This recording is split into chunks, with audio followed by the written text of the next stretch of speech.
नमस्कार दोस्तों, स्वागत है आप सभी का एक बार फिर से हमारे इस चैनल में। आज के इस वीडियो में हम सभी लोग टीजीटी चित्रकला की तैयारी के लिए प्रैक्टिस सेट हल करेंगे। इस प्रैक्टिस सेट में आपको 50 महत्वपूर्ण प्रश्न मिलेंगे। ये 50 महत्वपूर्ण प्रश्न वेरी इंपॉर्टेंट है। आपको इन प्रश्नों में से आगामी परीक्षा में ज़रूर प्रश्न मिल सकते हैं एक दो, तो इसलिए वीडियो को पूरा देखिएगा क्योंकि ये टेस्ट सीरीज वेरी इंपॉर्टेंट है। तो चलिए इस टेस्ट को हल करते हैं।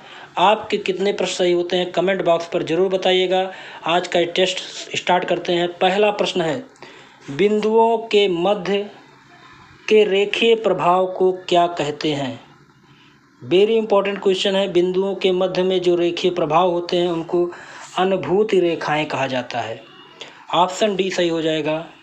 क्वेश्चन नंबर 2 देखते हैं, एक स्थान से विभिन्न दिशाओं की ओर जाने वाली रेखाएं क्या कहलाती हैं? प्रश्न को पहले समझ लीजिए। एक स्थान से विभिन्न दिशाओं की ओर जाने वाली रेखाएं क्या कहलाती हैं?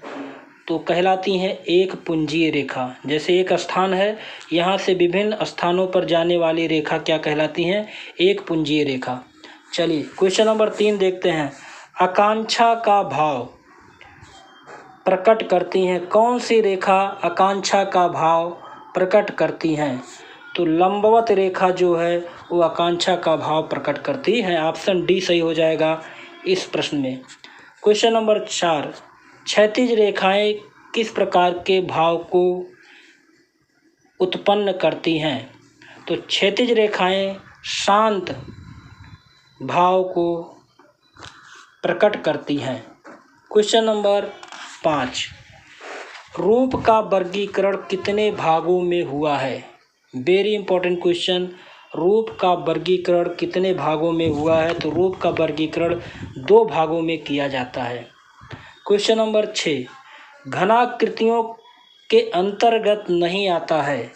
तो ईंट आपका घनाकृतियों के अंतर्गत आता है, डिब्बा आपका घनाकृतियों के अंतर्गत आता है, पुस्तक भी आपका घनाकृतियों के अंतर्गत आता है, लेकिन सेब जो है वो घनाकृतियों के अंतर्गत नहीं आता है। चलिए क्वेश्चन नंबर 7, दर्शक को घन में कितने तल दिखाई देते हैं? तो भैया दर्शक को घन में 3 तल दिखाई देते हैं।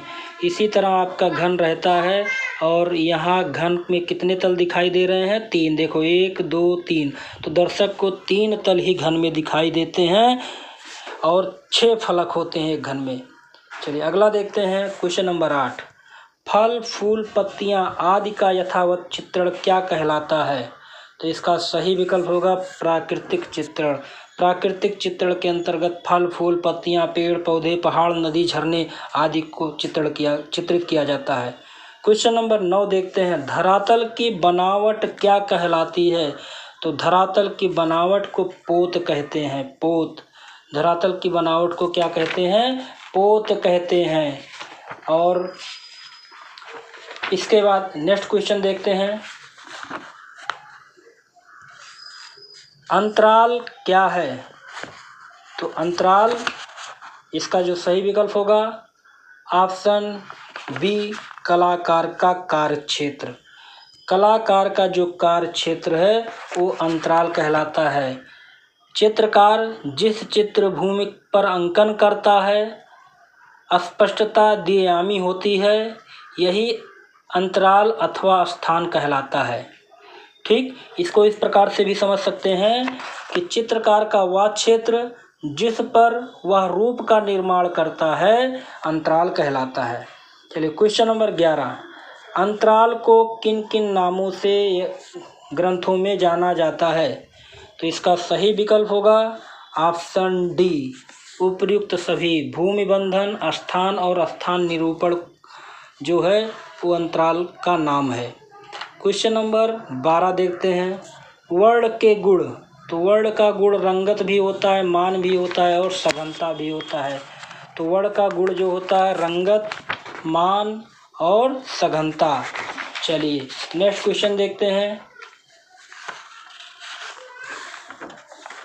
क्वेश्चन नंबर 13, तान के मुख्य भेद क्या हैं? तो तान के मुख्य भेद जो हैं वो प्रकाश भी है, माध्यम भी है और छाया भी है। तो इसका सही विकल्प हो जाएगा उपयुक्त तीनों जो हैं वो तान के मुख्य भेद हैं। चलिए क्वेश्चन नंबर 14, प्रकाश की मात्रा इन रंगों में सबसे अधिक किसमें होती है? तो जो 4 विकल्प दिया गया है तो इनमें पीले रंग में प्रकाश की मात्रा सबसे अधिक मानी जाती है। क्वेश्चन नंबर 15, श्याम श्वेत वर्णों से चित्रण करने को क्या कहा जाता है? तो श्याम श्वेत वर्णों से जो चित्रण किया जाता है उन वर्णों को वर्ण शून्यता कहा जाता है। चलिए क्वेश्चन नंबर 16, पदार्थ के मुख्य रंगते क्या हैं? तो पदार्थ के मुख्य रंगते और प्रकाश के मुख्य रंगते अलग अलग हैं, ये ध्यान दीजिएगा। आप इस प्रश्न का उत्तर कमेंट बॉक्स पर बताइएगा कि पदार्थ के मुख्य रंगते क्या हैं और प्रकाश के मुख्य रंगते क्या हैं। ओके, चलिए नेक्स्ट क्वेश्चन देखते हैं। क्वेश्चन नंबर 17, पीला और नीला रंग मिलाने से कौन सा रंग बनता है? तो हरा रंग बनता है। किस वैज्ञानिक ने वर्ण की उत्पत्ति बताई है? तो वर्ण की उत्पत्ति आइजैक न्यूटन ने बताई है। ओस्टवार्ड आदर्श वृत्त में रंगते कितनी होती हैं? तो उनकी संख्या 24 होती है। क्वेश्चन नंबर 20 देखते हैं, वर्ण चक्र में आमने सामने के वर्ण क्या कहलाते हैं? तो विरोधी वर्ण कहलाते हैं। क्वेश्चन नंबर 21, किस रंग की कंपन गति सबसे अधिक होता है? तो कंपन गति सबसे अधिक किसकी होती है? बैगनी रंग की होती है। क्वेश्चन नंबर 22 देखते हैं, सर्वप्रथम दृष्टि को आकर्षित करने वाले रंग क्या कहलाते हैं? तो अग्रगामी रंग कहलाते हैं। दृष्टि को सबसे पहले आकर्षित करते हैं अग्रगामी रंग। चलिए, शीत वर्ण ठंडा रंग की कौन से हैं? तो ठंडे रंग की श्रेणी में इन चारों में किसको रखेंगे? हरे रंग को ठंडे रंग की श्रेणी में रखा जाएगा। चलिए क्वेश्चन नंबर 24, रंगत के हल्केपन व गहरेपन को क्या कहते हैं? तो भैया रंगत के हल्केपन और गहरेपन को कहा जाता है तान। ठीक, चलिए क्वेश्चन नंबर 25, स्वर्णिम विभाजन पद्धति का सिद्धांत किसने विकसित किया? तो स्वर्णिम विभाजन पद्धति का सिद्धांत ग्रीक वासियों ने विकसित किया। क्वेश्चन नंबर 26, ग्राफिक की तकनीक क्या है? तो फ्लैट, रिलीफ और इंटीग्रेलिव, ये सब ग्राफिक की तकनीक है। क्वेश्चन नंबर 27, लिथोग्राफी की खोज किसने की थी? तो लिथोग्राफी की खोज आयल्स एंड फिल्डर ने की थी। ऑप्शन बी सही हो जाएगा। क्वेश्चन नंबर 28, कलाकार सामंजस्य उत्पन्न करता है? तो कलाकार अपने चित्रों में रंगों से, रेखाओं से और रूपों से तीनों प्रकार से सामंजस्य उत्पन्न करता है। ऑप्शन डी सही हो जाएगा। क्वेश्चन नंबर 29, लिथोग्राफी प्रेस या लिथोग्राफी की खोज किस सदी में हुई? तो 18वीं सदी में लिथोग्राफी की खोज हुई थी। टेम्परा में पायस प्रयुक्त होता है, पायस के लिए क्या क्या लगता है? टेम्परा में गोद भी लगता है, अंडा भी लगता है, ग्रिसलीन भी लगता है। उपयुक्त सभी आवश्यकता अनुसार लगेगा। ऑप्शन डी सही हो जाएगा। क्वेश्चन नंबर 31, वास्तु चित्रण भारत में कहाँ से आरंभ हुआ? तो वास्तु चित्रण भारत में बंगाल स्कूल से आरंभ हुआ। क्वेश्चन नंबर 32, ब्रोकन कलर का प्रयोग अपनी प्रकृति चित्रों के लिए किस पाश्चात्य कलाकार ने सर्वप्रथम किया? तो कांस्टेबल ने किया। ऑप्शन डी सही है। क्वेश्चन नंबर 33, ग्राफिक विधा नहीं है? तो ग्राफिक विधा ब्लोन ब्लास्ट नहीं होता है। राइट। क्वेश्चन नंबर 34, एक्रोलिक चित्रण प्रारंभ हुआ? तो एक्रोलिक चित्रण जो है प्रारंभ हुआ लैटिन ग्रुप के द्वारा। क्वेश्चन नंबर 35, एक्रोलिक रंगों के लिए प्रयुक्त माध्यम क्या है?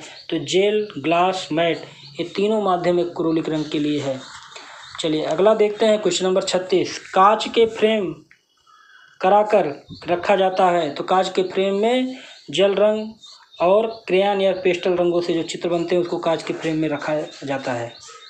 क्वेश्चन नंबर 37, फ्रेस्को चित्रण में धरातल पर प्लास्टर की परत लगाई जाती है? तो 3 परत लगाई जाती है। क्वेश्चन नंबर 38, फ्रेस्को चित्रण है? तो फ्रेस्को चित्रण भित्ति चित्रण की एक विधा है। क्वेश्चन नंबर 39, फ्रेस्को पर कौन सी वार्निश की जाती है? तो वैक्स वार्निश किया जाता है। ऑप्शन ए सही है 39 का। क्वेश्चन नंबर 40, किस चित्रण में हाईलाइट दिखाने के लिए कागज का श्वेत छोड़ दिया जाता है? कागज को श्वेत छोड़ दिया जाता है। तो जल रंग में हाईलाइट दिखाने के लिए कागज को श्वेत छोड़ देते हैं। क्वेश्चन नंबर 41, तैल चित्रण का आविष्कार किसने किया? तो वान आइक बिंदुओं ने तैल चित्रण का आविष्कार किया। क्वेश्चन नंबर 42, तैल चित्रण का माध्यम क्या नहीं है? तो तैल चित्रण का माध्यम प्लास्टिक एम्बुलेशन नहीं है। क्वेश्चन नंबर 43, टेम्परा चित्रण किस धरातल पर किया जाता है? तो टेम्परा चित्रण जो है वो जिप्सम ग्राउंड, इनामेल लगी धातु प्लेट और कैल्शियम ग्राउंड तीनों पर किया जाता है उपयुक्त सभी। क्वेश्चन नंबर 44, गोल किनारे वाली तुलकाएँ क्या कहलाती हैं? गोल किनारे वाली तुलका फिलवर्ट कहलाती हैं। क्वेश्चन नंबर 45, चित्रण की विधि क्या कहलाती है? चित्रण की विधि तकनीक कहलाती है। क्वेश्चन नंबर 46, क्वेश्चन नंबर 46 में दिया गया है ठंडे से गर्म रंगों का सही क्रम क्या है? तो ठंडे से गर्म रंगों का जो सही क्रम है वो है नीला, हरा, सिंदूरी और लाल। ऑप्शन ए सही हो जाएगा। क्वेश्चन नंबर नेक्स्ट देखते हैं। 3 दिव्य पुरुष, वेरी इंपॉर्टेंट है, 3 दिव्य पुरुष फूल तोड़ते हुए कहाँ दर्शाया गया है? तो 3 दिव्य पुरुष फूल तोड़ते हुए सिंतलवासल गुफा में दिखाया गया है। सिंतलवासल गुफा के बरामदे के छत पर 3 दिव्य पुरुष फूल तोड़ते हुए बनाया गया है और सिंतलवासल की गुफा कहाँ है? तमिलनाडु में है। दूज का चाँद देखते प्रेमी युगल किस चित्रकार द्वारा चित्रित किया गया है? चलिए नेक्स्ट क्वेश्चन देखते हैं। इसका प्रश्न का जवाब आप कमेंट बॉक्स पर दीजिएगा। इस प्रश्न का जवाब, दूज का चाँद देखते प्रेमी युगल किस चित्रकार के द्वारा बनाया गया है? नेक्स्ट क्वेश्चन देखते हैं। विष्णु धर्मोत्तर पुराण का अंग्रेजी में अनुवाद किसने किया? तो विष्णु धर्मोत्तर पुराण का अंग्रेजी में अनुवाद किया स्टेला कैम्ब्रिज ने।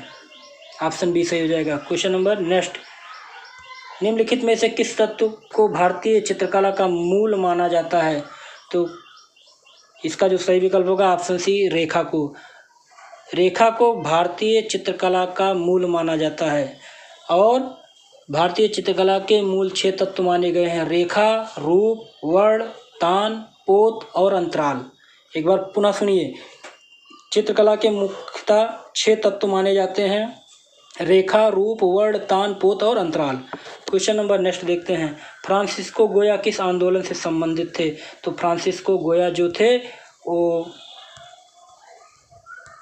रोमांटिक आंदोलन से संबंधित थे। ऑप्शन ए सही हो जाएगा। तो यहीं पर हमारा ये टेस्ट श्रृंखला समाप्त होता है आज का। अगले टेस्ट में आपको फिर मिलेंगे, तब तक के लिए जय हिंद, जय भारत।